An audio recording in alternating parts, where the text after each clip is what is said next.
Welcome back, everybody. It is BT12 It time. is. Jeff, are you ready? I'm ready. Tons of great decks to set. Yes.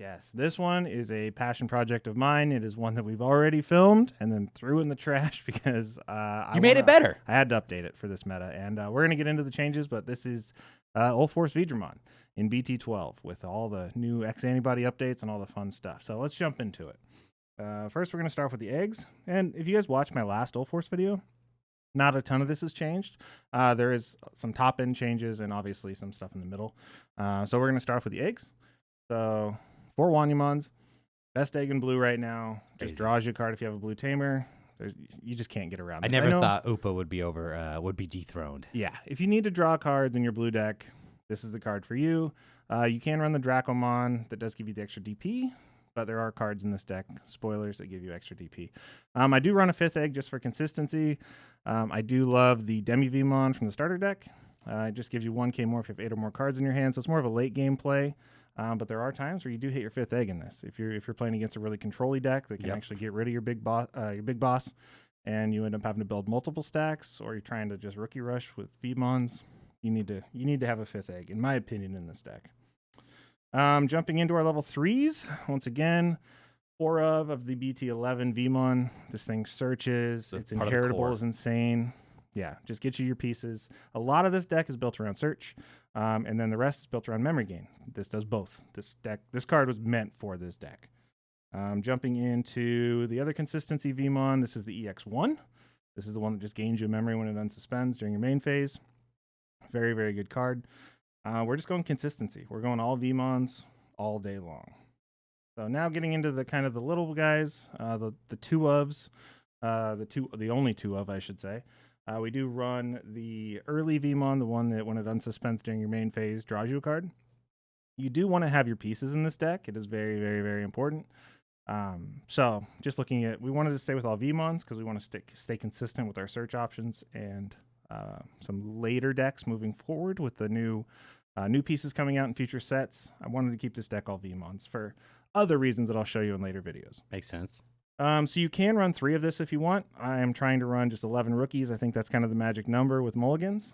You can kind of go down a little bit on your level 3s and stay consistent now that we do get 2 shots at an opening hand. So you can run 3 of this, but I like the 2-1 split. I run 1 of the Warper. Sorry, I know I put that out of camera. There you go. So I do run 1 of the Warper. This guy it's very situational that you use it, but the inheritable is really good where it does draw you a card if you have 7 or less. So there are inheritables in this that you want to be at 8 or more. So if you're not there, this will help you get there early on. So if you hit that early on, then it's not a terrible, terrible thing. So those are the rookies. Now jumping into the level 4s, just like this Vmon is meant for this deck, they also gave you a Veedramon that is meant for this deck. Super good. When you play Blue Tamer, gain a memory. Guess what? We play Tamers for free. We play Tamers out of our hand. We do that all day long. And if you need to draw cards early in the game, if you drop this, it survives the turn for whatever reason. Usually it dies. You can always Digivolve this for 2, draw a card, and then you can play a Tamer, which is really good. You can play like the 2-cost tie, gain a memory off the Vmon, and draw a card. So you can play a tie for 1. That's crazy. Draw a card. Really good. And then jumping into our 2 ofs, run 2 of the Veedramon 0. This helps you recycle cards because there are times in this game where you need to see cards again after they're in your trash. Late game against like security control decks, stuff like that. If you need to recycle your pieces, you can put them back in your deck, draw more cards, and start this cycle all over again. It is also a Veedramon, so you can search it with a lot of your pieces. Went down to 2 of this. This was a 4 of, then it was a 3 of, and now it's a 2 of. Because with the new Ulforce package, the new top end, we are less reliant on having a million Tamers than we were before because the Ulforce unsuspends itself for 1. And all you need on board to unsuspend it is the Renas. You don't need to have the Rena plus another piece in your hand to do it. So down to the 2 of the Kumamon, so kind of back to a traditional hybrid package, 2 of Kuma for game. Good helping you. You're not so reliant on this helping you restart your stack. Off a Tamer as if they destroy your Ulforce. So just a 2 of. And then still running the 1 of the early BT1 Veedramon. I really like the inheritable on this. It also works really well with arenas because it unsuspends itself when it attacks. So if you have arenas out, you're going to gain memory just for attacking because it unsuspends before the attack goes through. So it's kind of a fun tech. I do like the 1K inheritable too. Yeah. Plus, it's like the best art that you got. It's probably the cheapest alt art secret rare, I think, in the game. Yeah. I'm pretty sure it's $4. Yeah. So really cool card. So buy them out now. Yeah. Spoiler alert, this is coming out when we get the gold Veedramon in the next set. Yep. Which I can't wait for in EX2. I've already started planning the updates for this deck when that comes out. And then don't even get me started on BT13. Yeah.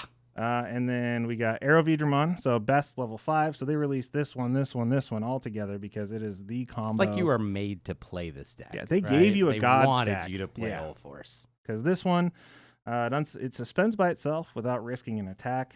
You get to pull up to 3 Tamers. It reactivate arenas. It does all the things. So mandatory 4 of, 4 of, 4 of. And then getting into the other Arrow Veedramons, I just run 7 level 5s. This is good, 8 or more. You know, security attack +1 for the inheritable. Safer to suspend this because it has jamming. Yeah. So you need to have these suspended if you want to get your Ulforce bounce the turn you digivolve it. If you have to wait, that's fine. But not a terrible way to go. The other Arrow Veedramon I think is not good. Like the early one, the BT2, not something I want to use. And then we're into our level 6s. So we're running 4 of the Ulforce, obviously. So everything that came out in BT11, we're running 4 of. Love it. So if you don't know what this card does, why are you watching this video? No, I'm just kidding. No, it's a very good card. So it plays Tamers, it unsuspends, it bounces. It's really, really, really, really, really strong. When in my other version of this deck, that's the toppest, this top end. That's all this deck did was just get here. They gave us a couple more cards. We got our UlforceVeedramon X Antibody.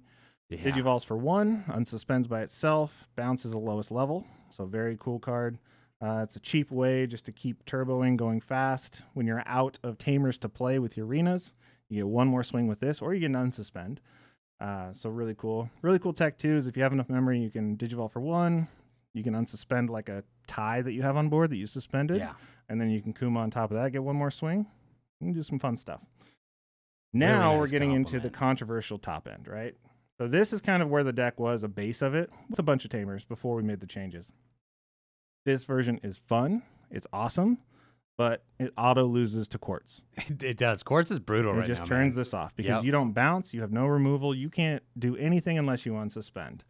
So you spend a lot of time kind of soul searching, looking through options, you know, but blue doesn't really have good removal options. All Nope. they do is give the card, the nasty card, back to your opponent, right? Correct. Either that or you can bottom deck if they don't have sources. There's a few techie things, but Yeah, you could do it. There's ways around it, but Quartz is insanely hard to deal with. Yes. So we're talking consistency. And I was kind of soul searching, figuring out like what I want to do, how to get rid of this, what could I put into this deck without making it too clunky or just making it really susceptible to bricking, right? So options, I went through every option with a fine-tooth comb. Kaitis Breath is probably the best one for getting rid of it, but once again, you're going to give your hunter's opponent probably 7 Yeah. or, you know, a little bit less. But I you're don't- also going to give them the Quartz back. I don't mind the 9 cost that we got in BT12, the Great Maelstrom, Yeah. but it's giving them 9. Yeah. And chances Nine's are they run way more too than much. 1. You know, Yeah, and sending yeah. to the bottom deck is better than putting in hand, but man, that's brutal. It's tough. So we skipped options and we went straight to Omnimon Merciful mode. So Makes so much sense. this card just deletes a body or 2 if you have both of these on here, and it lets you get rid of their trash. So really strong against Beelzemon. You can put That's a tough deck right now in the meta for sure. You could put and a lot of cross. That's still going to be a menace in this meta. So anything that Yeah. uses pieces from their trash, like Merva Cross and Yep. Hunters, all that stuff. So it's really good at deletes a body, just takes it off the board. You can put pieces in their trash. And then also it turns back into your main protagonist on your next turn. So that was kind of the issue with covering up your old forces with other bodies, Yeah. like your Blitz, Omni, and stuff, is that you lose all those effects, all the cool stuff. Well, if this survives on your next turn, and noting, if you have your Arena out, like on play, it will retain the blocker evade, Of course. the turn that you digivolve onto it. So it's very likely that this will be safe for the turn. Your following turn, scrapes off the top, and you trash one of your opponent's security. And you got rid of the quartz. And maybe one more body. So this is the way that I was kind of teching into getting rid of quartz. Makes sense to me. Play tested a lot. The hard part about this card is that it's not searchable. So I ran into some issues where it's good when you have it, but a lot of times you're going to bottom deck it with your blue memory boosts or your Tamer search, your Vmon, all this stuff is just going to tuck it to the bottom. So I was like, I think I need to go 3 of. But I didn't want to go 3 of. I wanted to have another option. And so this is where, if you're not seeing a lot of hunters or whatever in your meta and you got other stuff going on, feel free. These are the hot swappable spots. You could put in more 3s, 4s for consistency. You could put in blue removal if you want to. You could add more Tamers if you want to kind of stick with the Ulforce BT11 style. But I still think it's good in this format. Spicy. 1 Death X. This also gets rid of quartz. If they have a bunch of Tamers out, it does it for cheap. It still leaves that menace on the board. Everyone knows what this card does, but I think it needs it in this deck just for that quartz matchup. So you have 3 cards, none that are searchable, but the chances are you're probably going to see one of these. Plus you have 3 15K security bombs in your trash, not to mention which is nice, your 12s, yeah. Your other top end. So your security is kind of beefy in a deck where it wouldn't necessarily be very beefy. We'll jump into Tamers real quick. Obviously for the arena. So good. That's a no-brainer. It lets Ulforce do all the things that it does. We did go down because I did realize that to make room for this top end, and getting away from the Ulforce BT11 like full-on playstyle by having the X antibody and then some top end options, I was able to go down to 3 of the V Tamers. Okay, because there was a lot of times where I felt like I had two or three of these in my hand. Yeah.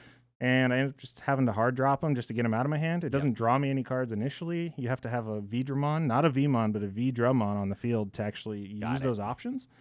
So it's kind of techy. It's still a very, very good Tamer in this deck. Oh, yeah. Still think it's required, but going down to 3 feels good. I get it when I need it. I don't always have multiple in my hands when I'd rather have Digimon to Digivolve and actually make my stack. And then still with the 2 of the Davis. Makes a lot of sense too. Can't not run this card. Searches any of your blue pieces. Memory setter. Enough said, right? It's Davis.